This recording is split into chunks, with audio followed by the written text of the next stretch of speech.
Selamat berjumpa kembali dalam layanan audio Sahabat Perjalanan. Hari ini adalah hari Rabu 20 Maret 2024. Tema renungan saat teduh kita dengan judul Pemenang Selalu Menang. Firman Tuhan terambil di dalam 2 Korintus pasal 4 ayat 7 sampai dengan ke-8. Tetapi harta ini kami punyai dalam bejana tanah liat, supaya nyata bahwa kekuatan yang melimpah-limpah itu berasal dari Allah, bukan dari kami. Dalam segala hal kami ditindas, namun tidak terjepit. Kami habis akal, namun tidak putus asa. Mari kita berdoa. Bapa yang di dalam surga, kami ingin belajar bahwa kehidupan ini selalu bisa dimenangkan di dalam setiap keadaan, di dalam setiap peristiwa, dan kami mau belajar tentang perkara ini. Dalam nama Tuhan Yesus kami berdoa. Amin. Shalom sahabat perjalanan yang dikasihi Tuhan, pemenang selalu memenang. Maka statement ini sebagian besar pasti sahabat perjalanan tidak mempercayai. Tidak pernah ada orang yang selalu bisa menang. Kita melihat dalam dunia olahraga, setiap orang sehebat apapun, petinju sehebat apapun, pemain sepak bola sehebat apapun, selalu ada yang namanya masa jayanya, masa menjadi bintang, namun juga ada masa di mana dirinya pudar, digantikan oleh pihak lain yang lebih baik, yang lebih muda, yang lebih berkualitas, yang lebih punya skill yang terus meningkat. Dengan demikian sahabat perjalanan, statement pemenang selalu menang adalah perkara yang dianggap tidak mungkin, terlalu idealis dan terlalu muluk-muluk. Tetapi apakah seperti demikian? Sahabat perjalanan, konsep menang itu adalah selalu di dalam alam pikiran kita, yaitu kita selalu nomor satu di atas segala-galanya di dalam hal kesuksesan. Kalau kita berbicara tentang nomor satu segala-galanya di dalam hal kesuksesan yang ada di dalam dunia, seperti di dalam buku Muri Record atau World Record, bagaimana siapa yang paling kaya di dalam dunia, siapa raja yang paling lama, presiden yang menjabat paling lama, siapa jenderal yang punya bintang paling banyak, siapa ilmuwan yang menemukan berbagai macam bidang ilmu yang terbanyak. Maka itu adalah berbicara tentang kesuksesan. Tetapi kalau kita berbicara tentang pemenang yang selalu menang di dalam unsur ketabahan, itulah yang terjadi dalam bacaan kita. Tatkala kita menjadi orang-orang yang tabah dalam hidup ini, maka kita akan selalu menang. Menang dalam artian kita bisa mencapai kesuksesan, namun menang juga kita menjadi orang-orang yang sukses menyikapi dan menghadapi kegagalan. Maka itu kesuksesan yang jauh lebih sulit. Sukses yang pertama adalah mencapai kesuksesan, tetapi sukses yang jauh lebih sulit namun jauh lebih indah, dan itu dibutuhkan kedewasaan dan ketabahan, adalah sukses bagaimana bisa menyikapi kegagalan dengan benar dan baik. Firman Tuhan berkata, tetapi harta ini kami punyai dalam bejana tanah liat, supaya nyata bahwa kekuatan yang melimpah-limpah itu berasal dari Allah dan bukan dari diri kami. Maka poin pertama, di dalam menghadapi berbagai macam kesulitan, masalah hidup, problem demi problem, tatkala mengandalkan kekuatan kita, kita pasti akan menghadapi yang namanya kekalahan. Kita pasti tidak akan sanggup senantiasa bisa melewati setiap persoalan yang ada. Karena dengan kekuatan setiap sahabat perjalanan yang terbatas, yang berada dalam kedagingan, yang berada dalam ketidaksempurnaan. Tetapi sewaktu kita melihat pada penjelasan berikut bahwa kekuatan yang melimpah-limpah itu berasal dari Allah dan bukan dari diri kami, maka pada titik itulah kita akan selalu menjadi orang-orang yang sanggup dan menang.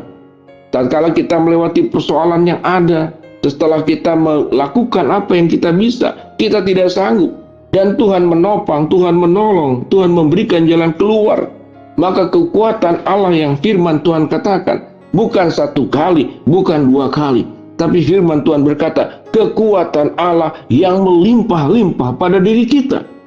Maka kita pasti akan menghadapi kemenangan.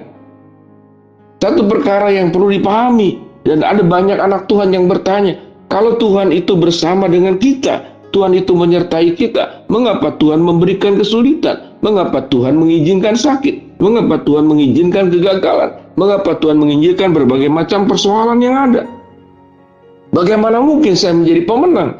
Kalau menjadi pemenang berarti hidup sebaiknya dan seidealnya, itu tanpa persoalan. Dan Tuhan cabut semua persoalan dalam hidup saya.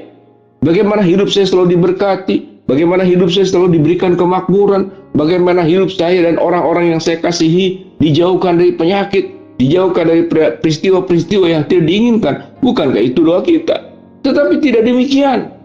Setiap kita tidak pernah ada yang kebal kepada berbagai macam masalah. Sekalipun kita sudah menjadi anak Tuhan, sekalipun kita rajin berdoa, sekalipun kita rajin beribadah, sekalipun kita rajin membaca firman Allah, tidak ada jaminan bahwa hidup kita terlepas daripada masalah.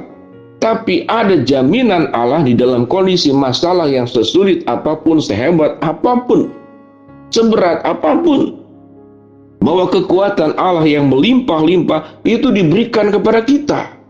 Apa yang firman Tuhan katakan pada ayat-ayat yang berikut? Dalam segala hal kami ditindas, namun tidak terjepit. Kami habis akal, namun tidak putus asa.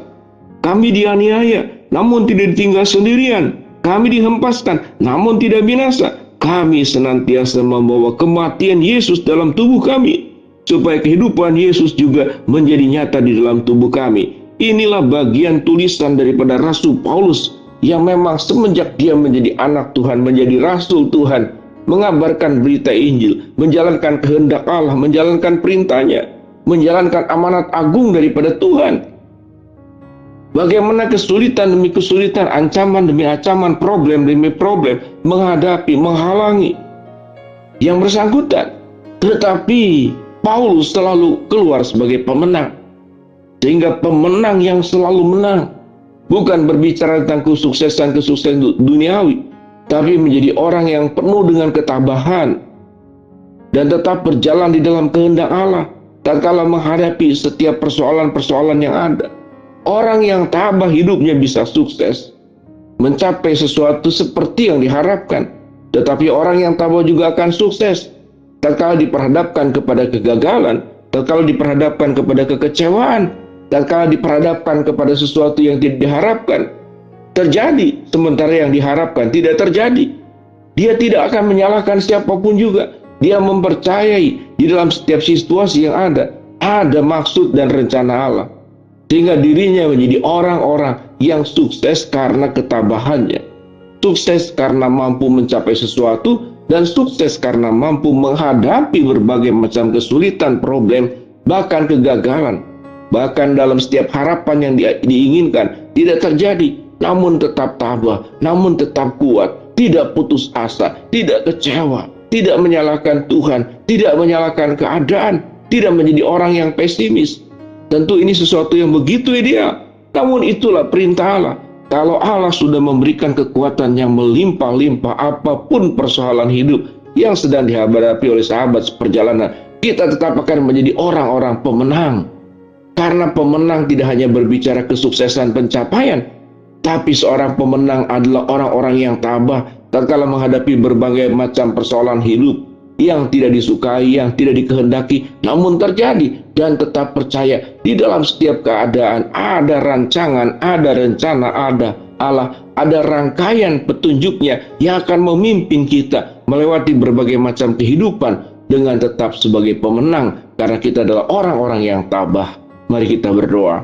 Bapa dalam surga, terima kasih buat kebenaran firman Allah yang kami pelajari. Hamba-Mu berdoa buat sahabat seperjalanan yang sedang sakit, Tuhan jamah dan sembuhkan. Sahabat seperjalanan yang sedang menghadapi masalah, Tuhan berikan kekuatan untuk bisa mampu menanggungnya. Sahabat seperjalanan yang sedang berdoa mengharapkan sesuatu, Tuhan kabulkan dengan cara dan waktunya Tuhan. Di dalam nama Tuhan Yesus kami berdoa. Amin.